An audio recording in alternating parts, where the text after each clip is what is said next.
Na Prever FM, você começa o dia bem informado. Agora 7h13, estamos com o primeiro jornal nesta sexta-feira, um dia após o feriado, aqui na Prever FM. E nós estamos recebendo aqui para a nossa entrevista 948, o deputado federal Maurício Neves. Deputado, bom dia, satisfação em tê-lo aqui. Bom dia, Márcio, bom dia, André, bom dia aos ouvintes, sempre um prazer voltar aqui na Prever e poder bater um papo com vocês. Deputado, o senhor é autor de um projeto e a gente percebe que esse projeto é uma preocupação de quem é pai, de quem é avô, com relação ao uso excessivo por parte de adolescentes das nossas telas, né? É celular, é computador e tudo mais, né? E esses adolescentes, essas crianças, né? Elas estão num meio realmente bastante perigoso. Como é que está esse projeto, o andamento dele e a importância, no seu entender, deputado? Bom, na verdade, agora no mês de junho é um mês que a gente acaba, até por ser um ano eleitoral, diminuindo os temas mais relevantes lá na Câmara, né? Uhum. O pessoal começa a viajar os deputados para suas bases, já é um momento de pré-eleitoral, de pré-convenções, né? Então eu acredito que a gente venha retomar isso aí depois de outubro do dia 4. Mas é um tema que a gente vem discutindo bastante lá na Câmara. Eu confesso que os pais da escola dos meus filhos muito me apoiaram, alguns adolescentes aí ficaram bravos, mas eu acho que é um tema que a gente precisa se aprofundar e discutir. Hoje a gente tem que saber que a internet, as redes sociais, ela tem dois lados, a gente tem que usar ela pro lado do bem, a gente sabe que tem várias aulas, tem várias informações que a gente pode buscar e trazê-la, mas infelizmente a gente também tem diversos números aí de conteúdos não desejável para criança, para adolescente, né? Diversos crimes virtuais vêm acontecendo, né? Nós tivemos um agora 20 dias atrás de 4 adolescentes que estupraram uma menina e em menos de 5 minutos estavam nas redes. Na verdade, fizeram mais esse ato aí para poder se promover nas redes, e a gente tem que promover as redes sociais para o bem, né? Então eu acho que a gente tem que discutir na Câmara, com a sociedade civil, com as plataformas, para a gente achar algum mecanismo que possa, de fato, esses adolescentes terem segurança com a internet, né? E não ter conteúdos indesejáveis, e a gente poder promover essas violências sexuais, principalmente com crianças de 10, 11 anos, que é o que vem acontecendo muito, que é os dados da Secretaria de Segurança Pública que nos forneceu. E através disso que a gente veio estudando e apresentou esse projeto de lei aí, que na verdade, em primeiro momento, ele realmente é um pouco duro, que a gente apresenta uma proibição das redes sociais para crianças menores de 16 anos, mas se você for fazer aí uma comparação com países de primeiro mundo, principalmente na Europa, eles vêm atuando isso. Você vê que não é um problema só aqui do nosso país, mas de outros países que já vêm avançando nesse tema. Eu acho que a gente também tem que se adequar e fazer uma discussão ampla aí e poder dar uma resposta para a sociedade. A gente passou por uma mudança recente que foi a questão nas escolas. Até no seu projeto tem essa citação de que já houve essa proibição, que as escolas conseguiram implementar isso, mas e a viabilidade disso se tornar realidade com relação às redes sociais? Porque aí tem uma outra dificuldade, né? Porque as escolas são as sedes no Brasil, nos estados, no município, a fiscalização é mais fácil. Como é que vai ser isso, se aprovado, com relação às plataformas, né, de redes sociais? Já existiu alguma manifestação deles por parte disso? Não, então, eles já estão se colocando à disposição para a gente poder fazer uma discussão. Hoje você entra na rede social, você coloca o login, a data de nascimento, o login, qualquer criança de 12 anos pode ter acesso usando o login mesmo do meu, o seu, né? Sim. Então a gente tem que criar um conteúdo, não sei se pelo Face ID, por digital, por RG, enfim, a gente tem que dar uma resposta, e obviamente que as plataformas têm que estar presentes, porque elas são as grandes responsáveis, né? Eu acredito que neste primeiro momento, devido ao alto índice de conteúdos de violências sexuais por pessoas de 9, 10, 11 anos, nós fizemos essa sugestão de poder travar 100%. E aos poucos a gente construiu uma educação digital nas escolas, enfim, juntamente com as plataformas, para aos poucos a gente poder voltar a todos poderem ter acesso ao uso da internet e das redes sociais como um todo, né? Mas eu acho que é uma discussão que ela tem que ser promovida na Câmara. Estou aberto, na verdade, não sou nenhum cara rude, eu sou um cara flexível, que eu acho que a gente tem que divergir para a gente buscar consenso. Mas eu acredito que é um tema que a gente tem que envolver aí as plataformas, a Câmara, a sociedade civil, para a gente realmente dar de fato uma segurança para os pais que têm filhos menores aí tendo uso acesso às redes sociais. E dentro, desculpa, Márcio, dentro das comissões já houve alguma divergência nesse sentido? Porque eu falar, eu aceito as divergências. Já apareceu alguém que é contra ou que já passou pelas comissões, inclusive? Não, eu confesso que hoje há um ambiente na Câmara dos Deputados muito propício a avançarmos nesse tema. Quando a gente está falando de algumas divergências, são com as próprias plataformas, né? Mas eu acho que o intuito é realmente a gente chegar num consenso, né?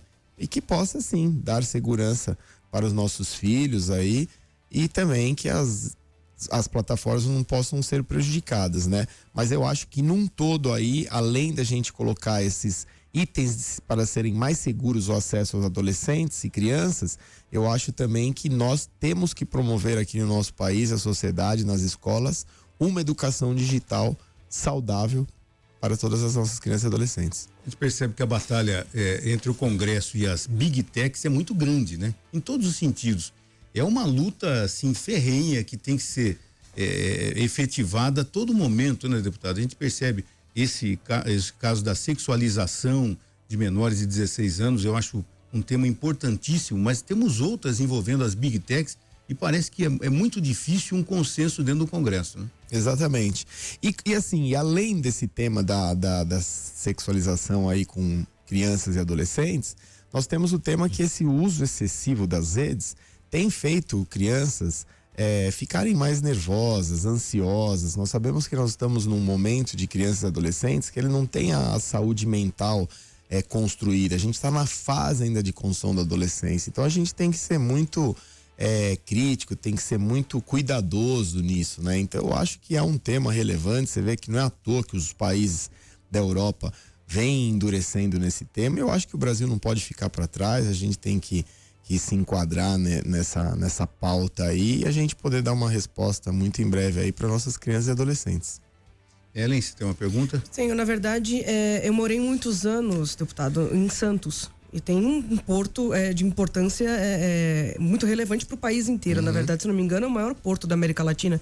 E o senhor tem um projeto de lei, um projeto que altera um decreto, uma lei de 1940 que aumenta a pena para roubo, furto em portos, aeroportos, cidades turísticas. Como é que funcionaria? Até, desculpa cortar, eu estava até lendo esse projeto e agora a gente traz para nossa realidade. Sim. Porque Botucatu passa a ser uma estância turística. Eu não sei se precisa ter o reconhecimento do Ministério do Turismo ou se o título de estância, mas agora a gente já fica um pouco mais interessado, inclusive, nesse assunto. Isso se aplicaria em Botucatu, por exemplo? Então, na verdade, o ano passado eu assumi a presidência da Comissão de Viação e Transportes. É um tema que de muitos portos do Brasil aí levaram para nós, para a gente fazer essa discussão. A gente sabe desse grande problema que a gente tem no Porto de Santos, né? Lá é o que dá vazão aí para até a droga que nós não somos produtores, mas nós somos países vizinhos produtores. Então, e nós sabemos que é um grave problema que vem aumentando o índice demais lá no Porto de Santos. Nós, apesar dos indicadores aí que o nosso ex-secretário Derrite, que melhorou o roubo, lavagem de dinheiro, apreensão de drogas, a gente sabe que é um grave problema. E nós temos uma grande preocupação aqui para a gente não virar um narco-estado, né? Então, acho que é uma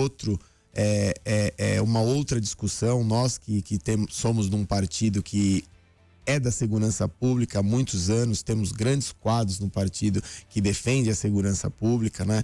O nosso deputado Derrite, aí, se Deus quiser, próximo senador da República, conduziu aí com bastante habilidade o projeto antifacção, onde a gente endureceu bastante a punição para os faccionados, né? Hoje os faccionados são grandes responsáveis aí a estar em diversos lugares da economia, né? Você vê que hoje, infelizmente, aí são ONGs, são mundo digital, são banking. Hoje o crime organizado, responsável pelas drogas aí, pelo tráfico de drogas, hoje se inseriu muito na sociedade, e eu acho que é um tema que a gente tem que continuar discutindo e avançando. Nós temos um combinado com o presidente da Câmara, Hugo Mota, posteriormente ao projeto antifacção. A gente vai votar, e ainda acredito agora em 2026, a redução da maioridade penal, que é outro endurecimento, e eu acho que a pauta da segurança vai ser a pauta relevante da eleição desse ano, porque esse problema da segurança não é só no nosso estado de São Paulo.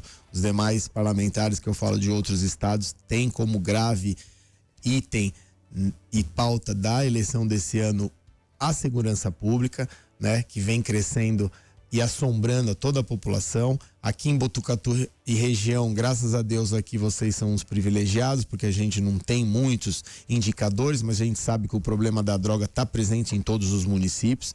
Então é um tema que a gente tem que realmente focar, endurecer, porque hoje o tráfico de droga é o principal item que impulsiona cada vez mais a presença do crime na nossa sociedade. Eu vejo com muito bons olhos lá. Graças a Deus, hoje não é mais um tema de direita e nem de esquerda. Tanto é que na saidinha temporária de presos, que foi em 2024, que a gente conseguiu aprovar, nós tivemos toda a bancada do PT no Senado votando a favor. Então hoje acho que é um tema de todos, até porque o cara tá em São Paulo, não pergunta se o cara votou pro Lula ou pro Bolsonaro para roubar o celular, mas os números crescem a cada vez mais, e acho que isso deriva desse grande problema que é o tráfico de drogas. E óbvio, e o Porto de Santos, que é o nosso principal exportador aí, que 35% a 40% de tudo que a gente exporta sai de lá. Eu acho que a gente tem que estar voltados e olhando para lá, para a gente ter aquilo lá como um grande propulsor da economia, fomentando não só a cidade, a região, o nosso estado de São Paulo e o país, mas para não ser um ambiente de poder exportar drogas para o mundo afora.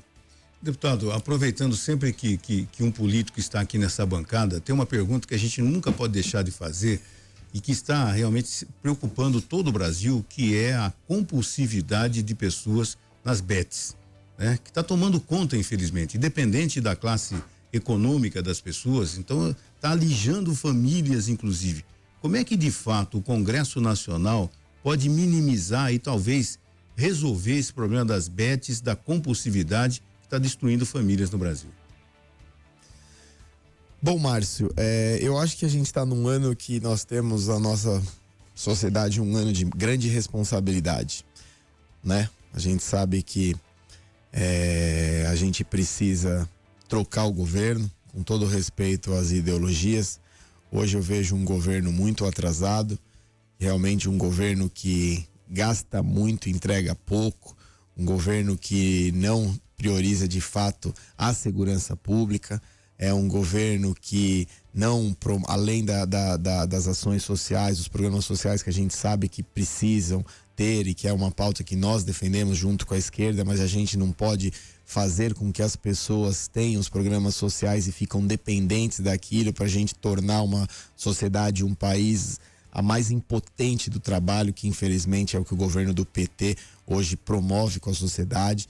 Então eu acho que a gente tem a grande responsabilidade de poder mudar o país e a gente colocar realmente um governo que respeite as pessoas que empreendem, que sonham em ter o seu próprio negócio, que estimulam o agronegócio, o pequeno agricultor. Nós sabemos que a agricultura familiar é responsável para colocar o produto na nossa mesa e produtos na mesa de milhares de pessoas mundo afora. Então hoje a gente tem que ter realmente a racionalidade de poder ver que nós estamos num governo que é um retrocesso ao crescimento do país, né?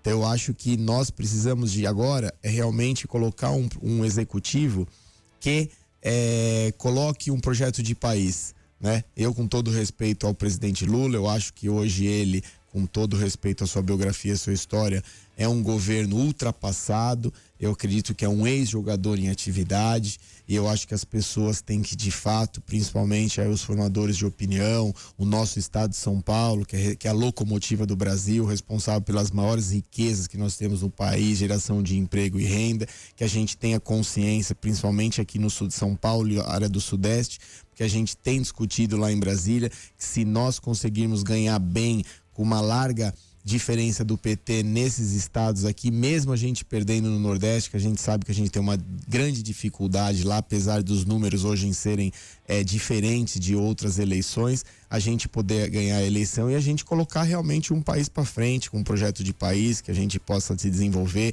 que a gente possa estimular e promover as pessoas a trabalharem, as pessoas a não terem programas sociais e usarem os programas sociais para não trabalhar e ainda apostar no tigrinho, né? Então eu tô falando, isso vai além, isso eu acho que é antes da Câmara, que tem a sua responsabilidade, a sua obrigação de fazer um endurecimento contra as bets, né? Eu acho que a gente tem que ter um governo aí, um executivo no próximo mandato, na próxima legislatura, que abrace essa pauta junto com a Câmara para a gente poder fazer ações que promovam o desenvolvimento e o crescimento do país. Chega muito no conhecimento do deputado das famílias que estão sofrendo com relação às bets? Sim, infelizmente sim, principalmente na nossa... Você vê que aqui em São Paulo já chega, mas principalmente no norte e nordeste do país. Infelizmente, as pessoas ali com pouco acesso à educação, um pouco mais ignorantes, enfim, tem isso hoje, né, muito como uma coisa natural, né? Eu voto no PT porque eu tenho o meu programa de governo e ali eu não trabalho, além de não trabalhar, eu jogo no tigrinho, né? Então isso é uma coisa que que não cabe, né? Uma política que no mundo inteiro não deu certo, aqui não vai dar certo. Então, infelizmente, eu falei, além de nós fazermos na Câmara dos Deputados o nosso papel de poder endurecer as leis, a gente tem que ter um executivo que possa estar nessa proa junto aí, pegando um direcionamento e podendo fazer um projeto literalmente de transformação do país. Agenda do deputado em Botucatu hoje? Exatamente, na verdade viemos aqui, tem algumas agendas aqui no nosso diretório com alguns vereadores aqui de Botucatu e da região, e também viemos aí celebrar algumas conquistas aqui, né? Chegou um recurso nosso aqui para cobertura do campo da Vila Maria, foi um pedido do vereador Valmir com o prefeito Fábio também, e tivemos também a troca da sala de informática Guarda-Mirim, que o meu querido ilustre sogro, o senhor Candeias, que me fez essa solicitação aí para Guarda-Mirim, e através do nosso mandato a gente conseguiu disponibilizar esse recurso aí, que eu tenho certeza que vai fortalecer muito a Guarda-Mirim, enfim, e outros recursos que a gente vem trazendo aqui, conseguimos através do nosso mandato trazer recursos aí para a área da saúde, trouxemos também aqui para a segurança pública aqui com algumas viaturas aqui com o deputado Derrite, enfim, Botucatu acabou se tornando aí no meu mandato, apesar de não ter tido votos aqui em 2022, mas foi uma cidade que a gente conseguiu aí trazer bastante recurso, e eu faço votos agora que a população possa reconhecer o nosso trabalho aqui nesses 4 anos aí em relação aos recursos trazidos para a cidade, que a gente possa ter voltado para aumentar ainda mais a nossa responsabilidade com o município, né, André? Isso aí. Prefeito, olha, eu estou chamando prefeito. Deputado, muito obrigado pela presença. Muito obrigado pela presença. Um abraço e nós estamos sempre à disposição. Obrigado pela oportunidade. Espero voltar outras vezes e fico sempre à disposição aí para a gente poder sempre estar discutindo políticas públicas de qualidades efetivas e podendo trazer mais qualidade de vida para a nossa população. Um grande abraço a todos, e o André aqui, faço votos aqui para um dia ele ser prefeito aqui, que é um craque, viu? Grande abraço. Você ouviu Primeiro Jornal Previr FM.